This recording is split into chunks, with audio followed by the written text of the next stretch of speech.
Hi everyone, it's Melissa. I am up early this morning talking to you about the Proverbs 31 woman. I know, right?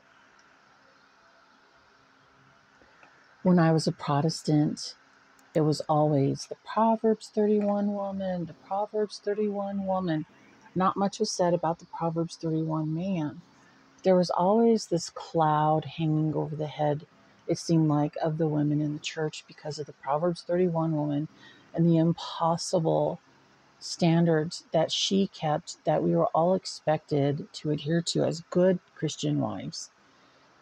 Now, the other day I was watching another tradwife talk about as we get older, we, as older Christian women, our thing is to teach the younger Christian women, and that's a Titus 2 woman.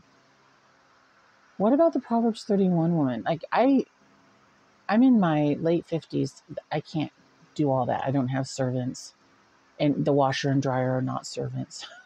The dishwasher is not a servant.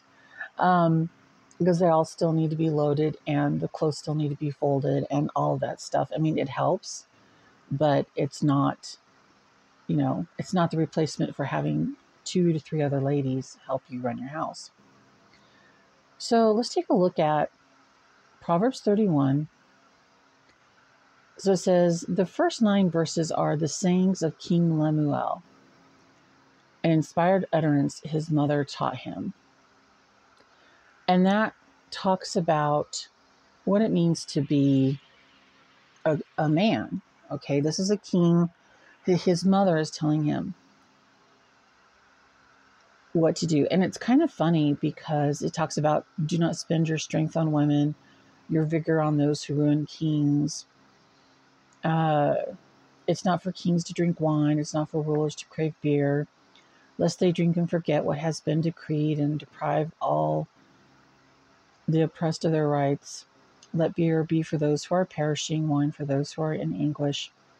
Let them drink and forget their poverty and remember their misery no more. Which is kind of funny because there is a verse in the Bible that says, buy the poor man a beer so he can forget his woes. And yet people won't give money to the homeless because they're afraid that they'll spend it on beer and alcohol and drugs. Anyway, just a little side note. So who is King Lemuel?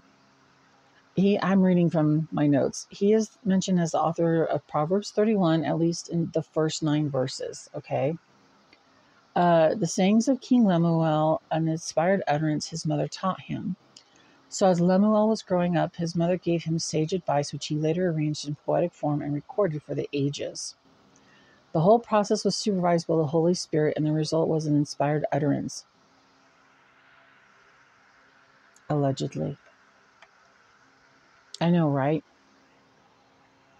Let me go on. It says, this is from gotquestions.org. I don't usually go to them for stuff because they're incredibly bigoted against any form of Catholicism. So we don't know much about King Lemuel other than what was revealed in Proverbs 31. The name Lemuel means for God or devoted to God based on the one passage attributed to Lemuel. We know that Lemuel was a king. He had a wise mother and he wrote some poetry. Many commentators have surmised that Lemuel is actually King Solomon. Isn't that interesting? Because his mother says, don't spend your days drinking and whoring, and that's kind of what, not everything that Solomon did, but he ended up with 1,000 women living under his roof. And later in his writings, he talks about in Ecclesiastics, eat, drink, and be merry because you could be dead tomorrow. And then he writes about how everything, I'm writing this from a corner of the roof. So he's hiding from the women. It's funny. It's funny how, the things of our youth, and then as we get older, we're like, why did I do that? Okay, so in which case his mother would be Bathsheba. It could be that Lemuel was a pet name for Solomon used by his mother in tender address, and that Solomon wrote down her advice in a manner she would have expressed it. Another theory is that Lemuel was actually King Hezekiah, A third theory is that Lemuel and his mother are fictional characters created by Solomon as a picture of an ideal king and queen mother, which I think is interesting because if this is being written from a queen, Bathsheba was a queen, to her son who will be king one day, why is the Proverbs 31 woman doing so much work if she is to be the wife of a king one day? A wife of noble character who can find. So she is worth far more than rubies. So that's good. Every woman should be a woman of good character, no matter how rich or poor you are. Her husband has full confidence in her and lacks nothing of value. Well, that's great. He's a king. He shouldn't lack anything of value. He's a king. She brings him good, not harm, all the days of her life. She selects wool and flax and works with eager hands. Does she? Is that what those women in the harem are doing? Are Solomon's wives and concubines selecting flax and wool and working with eager hands? No, they're not. They're sitting there, lotions and oils and perfumes. Oh my, they're wearing silk and linen, fine linen, not the rough linen from peasants, but the stuff that's been bleached and dyed, and it's beautiful, and they have gold thread in their clothing. They're not doing manual labor. She is like the merchant ships bringing her food from afar. The food is brought to these women. They do nothing. She gets up while it's still night. She provides for her family and portions for her female servants. She considers a field and buys it. Out of her earnings, she plants a vineyard. So whatever money she makes goes back into her family and everything. There's nothing wrong with that. She sets about her work vigorously. Her arms are strong for her tasks. She's a workhorse, poor thing. She sees that her trading is profitable and her lamp does not go out at night. In her hand, she holds the distaff and grasps the spindle with her fingers. So she's spinning flax and wool. So those are things that you use. You have the fluffy wool on one side that's unprocessed. You've combed it. It's on the distaff. It's wrapped with, in fairy tales where they have this big fluffy bundle of fiber, it's wrapped with ribbon. And then you have the spindle where you take it from being a fluffy fiber into a thread. And some of those threads have to be small enough to go through the eye of the needle so you can sew your clothing. There's not a queen or a princess anywhere that's doing that. Unless, they're like, we're going to have a fun hobby. We're going to do what the peasants do and make our own clothes today, girls. No, it's not happening. She opens her arms to the poor and extends her hands to the needy. I hope they're doing that if you're in the harem and you're bored. When it snows, she has no fear for her household, for all of them are clothed in scarlet. So that's the color of wool that they're creating the clothing out of. Her husband is respected at the city gate, where he takes seat among the elders of the land. So her husband's in politics. He's debating things. Is your husband in politics? Is he debating things on the daily at the city gate? She makes linen garments and sells them and supplies the merchants with sashes. No, that's a lot. This woman is being run off her feet. She is clothed with strength and dignity. She can laugh at the days to come. She speaks with wisdom, and faithful instruction is on her tongue. She watches over the affairs of her household and does not eat the bread of idleness. Her children arise and call her blessed, her husband also, and he praises her. Many women do noble things, but you surpass them all. Charm is deceptive and beauty is fleeting. But a woman who fears the Lord is to be praised. Honor her for all that her hands have done, and let her works bring her praise at the city gate. So when it says this is not for Solomon. He's a king, and none of his wives would be doing this. None of them. They might have a hobby of doing it. And, we see where when Gabriel comes to Mary, you may not know this, but when Gabriel comes to Mary and for the Annunciation and says, you're going to carry God inside of you, was visited by the angel Gabriel. she was spinning wool, and the wool that she was spinning was going to be and was turned into the veil of the temple that was later torn in two by Jesus on the cross when he died. And so Mary wasn't the queen of heaven yet. She was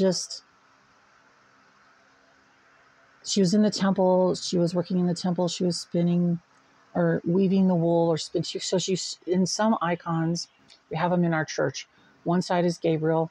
The other side is Mary with a servant or another girl, probably a servant. And she has the distaff and the spindle.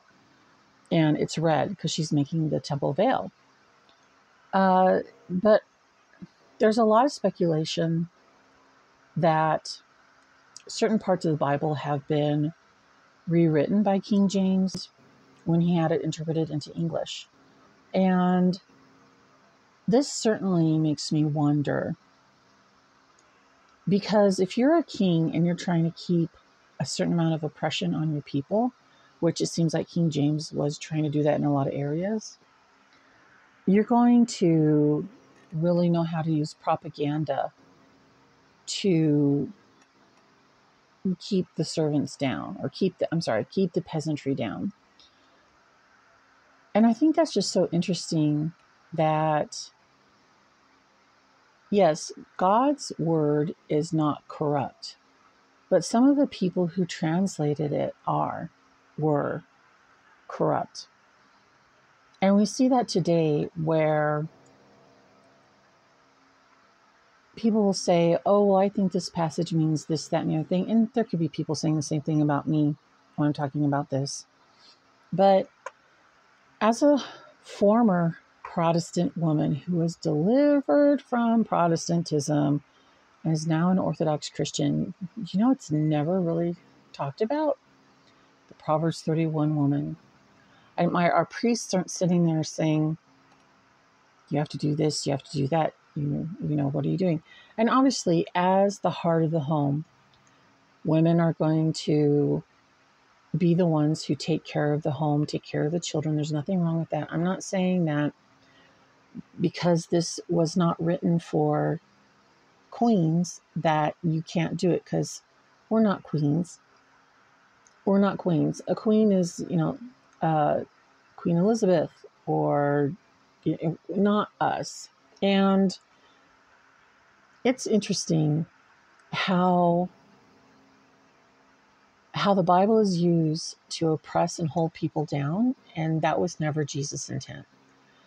Jesus did not come to enslave us. Jesus did not come to inflict misery on us or stifle us or anything like that. And yet we see it so many times, how scripture has been used by people with an agenda to hold certain clusters of the culture of people hostage. Stay in your place, do this, do that, hope for a better life, and suffer and be miserable here on earth. That is not the entire path of a Christian. And I'm not talking about cargo cult, prosperity message stuff. I'm talking about just having a better life for yourself without being stressed out and worrying about checking all the boxes for Proverbs 31. Okay, it's very interesting to see certain things. And certainly if you're living in the times when this was written, or any time before now, before modern era, where your entire family has to pitch in and do everything. Like even in my mother's day and age, her father expected his children to stop going to school once you quit the 8th grade And there's still some cultures do that. The Amish do that. You stop going to school at 8th grade and you start living your life for the family, and everybody pitches in on the farm. She literally grew up on a farm. That's not modern America. That's not a lot of modern Western lifestyles in the cities and stuff. We're all going to high school. Some of us are going to college and university, and if you can afford servants, staff, if you can afford to hire a cleaning service, go for it. You don't have to be the one that does everything. Clearly, in here, she says her female servants. Go for it. You don't have to do everything. I remember when I was working, I was in my 20s, and this gal was talking about, oh, the cleaning lady comes today. I'm so excited. And she was single. And I was like, what do you mean the cleaning lady is coming? Why aren't you doing that yourself? And she was like, well, I like a clean house. I just don't like to clean it. And we all were looking at each other like, we were so aghast. Like, how could you be so lame as to not clean your own house? Like, this was a long time ago. Please forgive me. But now I would jump at the chance to have a cleaning service come in. Be like, here you go. I won't eat today or tomorrow or the rest of the week. Just please come clean my house.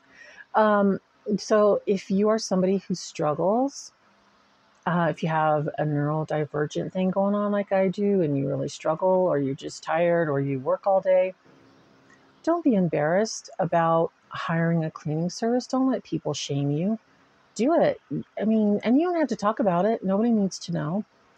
I know women who they get an allowance from their husband. Don't freak out. It's part of the budget. To get an allowance from your husband sometimes is a very okay thing. If you can afford it, that's great. And it's to do the shopping and getting gas in your car and doing certain things, and you have stuff left over. Or you can either use that leftover money to buy trinkets, or you can use it to buy somebody to clean your house. And guys, don't be the guy that says, well, if I use the money that I give you to clean your house, what are you going to do? What are you going to contribute? What do you bring to the table? Immature men ask women, what are you going to bring to the table? Because your wife is not your employee. When you sit down at a date, you're not creating a business partnership, you're creating a marriage. Marriages are not equal. And your wife does a lot for you, or she should. Ladies, you really should take care of your husband really well. He's got a lot on his plate. I'm not saying that you don't either. So that's what, that extra money can go to alleviating your stresses so that you can take care of him a little bit better. Taking care of your husband doesn't mean that you have to do everything yourself. If you can afford to have a laundry service and it does not affect your budget, I'm not saying that, you have a laundry service and everybody's eating, the fake packages of noodles and nobody's getting any nutrition. I'm saying nothing is taken from the value of your life, nutrition, paying bills, that sort of, like, you don't want to go into debt hiring people to clean your house. But if you can afford it, if it's part of your budget, go for it. Laundry service, cleaning service, having meals come, or you could do a little bit of cooking or whatever. I'm just saying that you don't have to. There's so many ways to be a traditional wife. Clearly, in Proverbs 31, she gets up while it is still night. She provides food for her family and portions for her female servants. Right there. Female servants. It's okay. It's okay. Don't, it's one of those things where you don't want to brag about what you have. You don't, when you sit around in the book club or coffee time or whatever with your friends, you don't sit there and say, the food delivery came today and I never have to cook, or the laundry dropped off today and I don't have to do anything. I'm such a kept woman. Don't be that woman. You won't have any friends. And if you do, they're all fake. Okay, I hope that helps. I'm sitting here looking at this. I was thinking about it while I was laying in bed going, that's not the wife of a queen.